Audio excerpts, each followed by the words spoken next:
BJP की सरकार ने असंगठित अर्थव्यवस्था पर आक्रमण किया है और आपको गुलाम बनाने की कोशिश की जा रही है। 2008 में जबरदस्त आर्थिक तूफान आया, पूरी दुनिया में आया, अमेरिका में, जापान में, यूरोप में, चाइना में, सब जगह आया।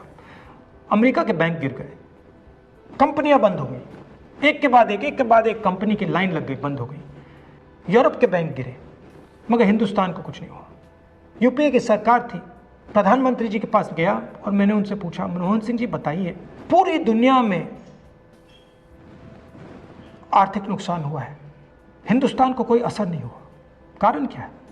मनमोहन सिंह जी ने कहा, राहुल, अगर हिंदुस्तान की अर्थव्यवस्था को समझना चाहते हो तो यह समझना होगा कि हिंदुस्तान में दो अर्थव्यवस्थाएं हैं।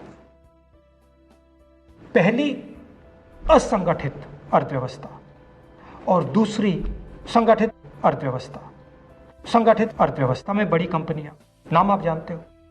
असंगठित अर्थव्यवस्था में किसान, मजदूर, छोटे दुकानदार, मिडिल साइज कंपनीज। जिस दिन तक हिंदुस्तान का असंगठित सिस्टम मजबूत है, उस दिन तक हिंदुस्तान को कोई भी आर्थिक तूफान छू नहीं सकता। अब आज के दिन आते हैं। पिछले 6 साल से बीजेपी की सरकार ने असंगठित अर्थव्यवस्था पर आक्रमण किया है। 3 बड़े उदाहरण तो मैं आपको अभी दे देता हूं।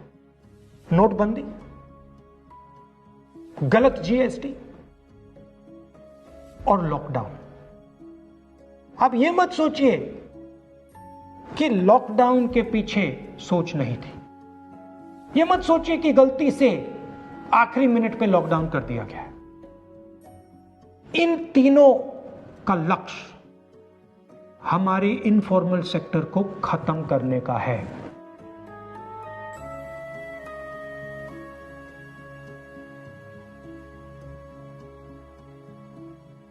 प्रधानमंत्री जी को अगर सरकार चलानी है, मीडिया की जरूरत है, मार्केटिंग की जरूरत है। मीडिया और मार्केटिंग 15-20 लोग करते हैं। इनफॉर्मल सेक्टर में पैसा है, लाखों करोड़ रुपए, जिसको ये लोग छू नहीं सकते।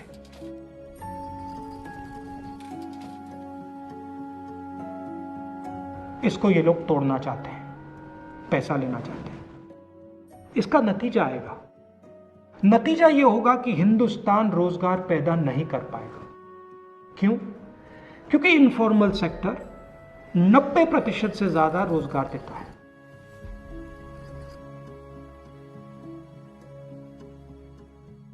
जिस दिन इनफॉर्मल सेक्टर खत्म हो गया, नष्ट हो गया, उस दिन हिंदुस्तान रोजगार पैदा नहीं कर पाएगा।